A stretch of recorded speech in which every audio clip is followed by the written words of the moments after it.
Okay, safety briefing. So the first thing is movement about the aircraft. So if you're ever inside the helicopter, you should never get out unless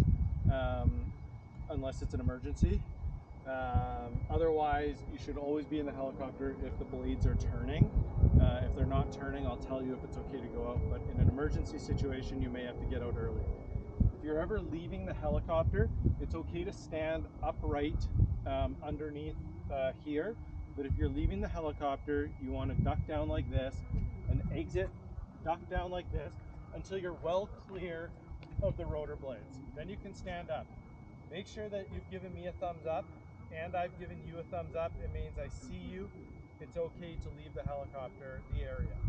If you're ever approaching the helicopter while the blades are turning, same thing. Make sure I've given you the thumbs up, you've given me the thumbs up. It means we've seen each other. Then you duck down and approach the helicopter like this. And the reason is because while the blades are pretty high right now, you saw how low they can get, and wind gusts can make them flap down even more. So you wouldn't want to do that.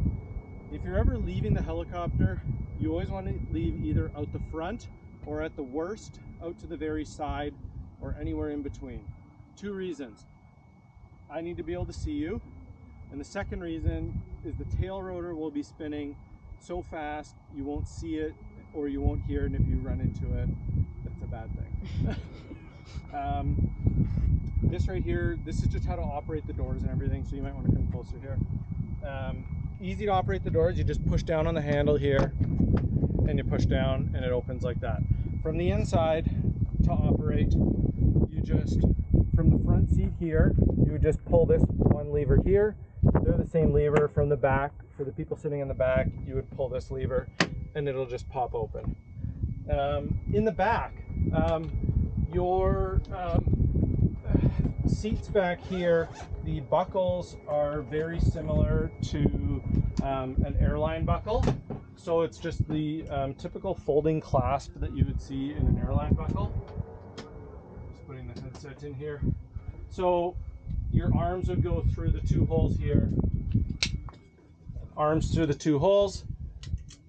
Put it in, click it shut. If you ever have to get out, open the clasp, and you're out. The headset is up here. This little lever here controls the volume for this particular headset. So there's one for the left, one for the right, or you just move them both at the same time. Your headsets are like this. The mic boom should be on your left hand side like this and pretty close to your mouth in order for us to hear. So that's the headsets. For the people sitting in the back, don't put anything under your seat. They're crash-worthy seats, so if we ever did get in an accident, while unlikely, the seats need to be able to move down to absorb the impact. People in the back, feet should be planted on the carpets at all times. Keep them well clear of the flight controls, well clear of this area over here. For the people sitting in the front, this rail, this is in the back position. This is how you would get in the helicopter. For the flight position, it would be moved forward into the flight position like that. The seat belts on the front are a little bit different than in the back. It's a 4-point harness and a turnbuckle. So once it's done up, your arms will go through here and here. Your head goes through that little hole there. If you ever need to take it off, you just turn it. Everything will let go. In the front, don't touch anything that I don't tell you to touch. It's okay to touch your seat. Never touch this, the collective lever. Never touch this, the cyclic. And never touch the tail rotor pedals down there. Your feet in the front should be planted here and here. There's a little red button on the side over here. There will be one time during the startup phase that I tell you to confirm that it's in the idle position, which is down. There will be another time that I tell you to turn it to fly. We're going to look for a message that comes up on the Garmin screens, a cautionary message, and then I'll tell you to turn it to idle, and then you should never ever touch it again. So that's everything for the co-pilot seat here. Emergency equipment.